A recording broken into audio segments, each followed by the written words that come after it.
Today's topic, I want to cover rolling over your old 401k account into a new employer plan and why that is typically not a wise decision to make. What do I mean by that? Well, if we think of how a 401k account works in general, it goes by the contributions you're placing into the plan and the rate of return that's coming back. That's the most simplistic explanation of how a 401k account grows. Now, if we dissect those two areas of that formula, what do I mean? Well, the contribution side means whatever you're contributing into the plan and then ultimately what your employer matches. That's the main reason why somebody gets set up in a 401k or typically places money into a 401k is because the employer that they're working for incentivizes them to say, okay, if you make contributions into this account, we're going to give you some sort of match into this account as well. So what that means, as an example, is let's say if you make $100,000 in a given year and you place 5% of your money into the plan and the employer is going to match you 3%, how does that math work out? Well, if you put 5% in there, that's $5,000 that you're placing into the 401k account. If they matched you up to 3%, they'd put $3,000 into your account. So that means $8,000 is going into the contribution side of your 401k account.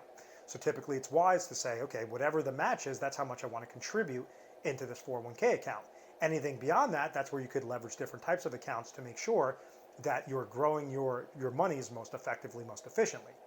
So your contributions, it goes by the contributions you're placing in there and the matching money. That's what's one side of ultimately that bucket. Now the opposite side of the coin, or the opposite side of that bucket, is the rate of return side.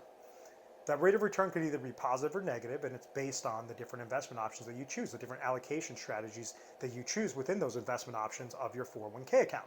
And this is where there's a problem with the 401k, or this is ultimately the downside to the 401k, is you have limited funding options. You only have about 15 to 25 choices of investment options to choose.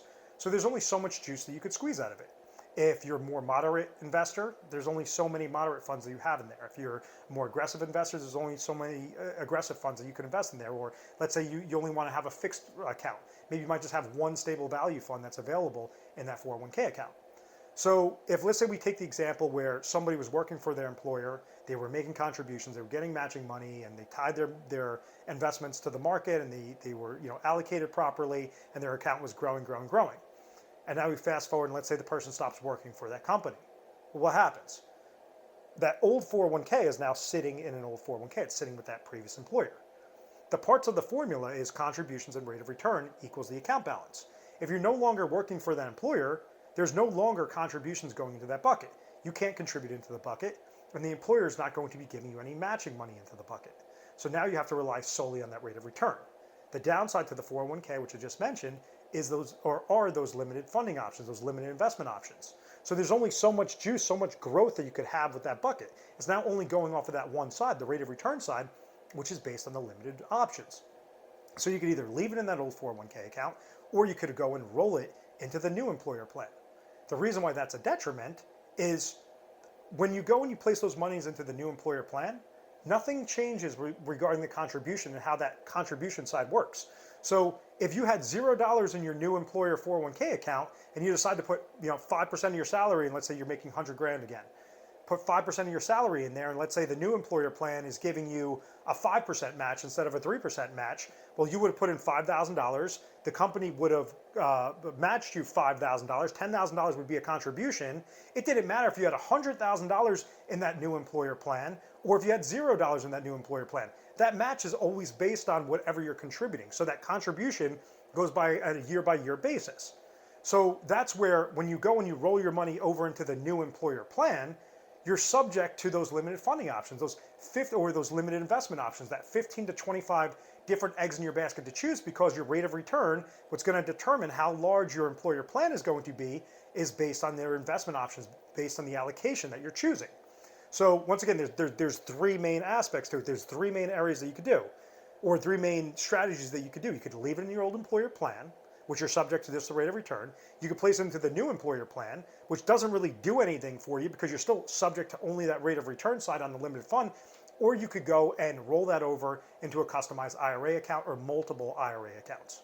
So now this is where you could have fun with it. This is where, based on how long you are towards your retirement goal, towards your retirement age, you could customize those IRAs in a slew of different ways.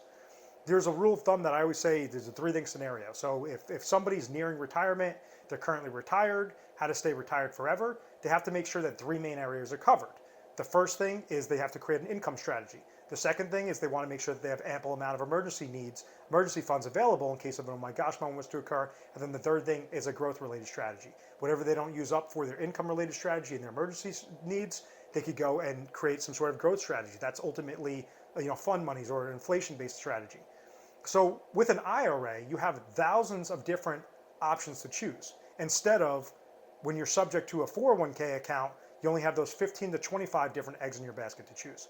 So with an IRA, you could go and, regardless of whatever stage you are, however far you are from your ideal retirement date, you can now customize that a lot more efficiently, a lot more effectively towards your goal. So in this example, let's say that your old 401k was sitting at $100,000 and now you're working for your new employer, where your new employer plan will now be at $0. If you take that old 401k, roll it over into an IRA, how do you create that IRA? What are some of the customization options you could do? Well, if we look at the three-thing scenario, we could say, okay, you're 10 years out from retirement. How much do you have in expenses, in monthly expenses? Every single month, every single year currently. When you hit your ideal retirement date, let's say if you're 55 and you're going to be 65 when you want to retire, what are your expenses going to be throughout retirement? So if we fast forward and we say we're doing planning and we say, okay, at 65, you're going to have Social Security income come to you. You may have a pension income come to you, or you're just going to have to rely on your retirement assets to go and close up whatever that gap is. So Social pension income could be another slew of income. If Social Security and pension does not bridge that gap off of what your expenses are going to be in retirement, you have to rely on your other accounts, on your IRAs, on your 401k accounts to make sure that you're closing up that gap.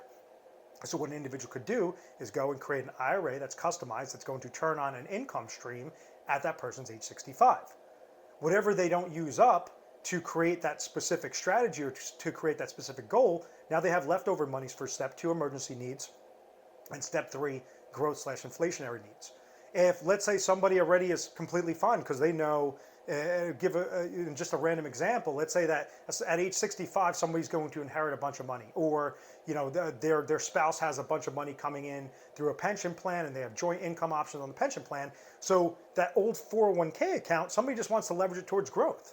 Well, if they leverage it into the new employer plan, there's only 15 to 25 different options to choose to try to grow that account. If you go and you roll that over into an IRA, and let's say instead of the IRA being customized for income and emergency need, you just want to customize that for a growth-related need, well, now you could go and look underneath the hood and say, okay, in my IRA, I could go and, if I'm very aggressive, I have a lot more opportunity now to go into low-cost index funds or higher quality aggressive funds at a cheaper cost than what's available through my 401k account. It's giving you the options of thousands of eggs versus the limited 15 to 25 different eggs. So that's when it comes down to whether or not to go and take your monies from the old 401k account, place it into the new employer plan. I typically say mathematically it is not a wise move. Mathematically, it's a better move to take those monies, roll it over into an IRA, and customize out that IRA. The other thing to note is when somebody's working for an employer and they have a 401k account, they cannot, unless they hit certain qualification periods, they cannot take their 401k account and just randomly roll it over at the discretion into an IRA account. Typically what they have to do is either leave that employer, hit age 59 and a half, or fully retire, which is meaning you're leaving that employer anyway if you hit that full retirement age.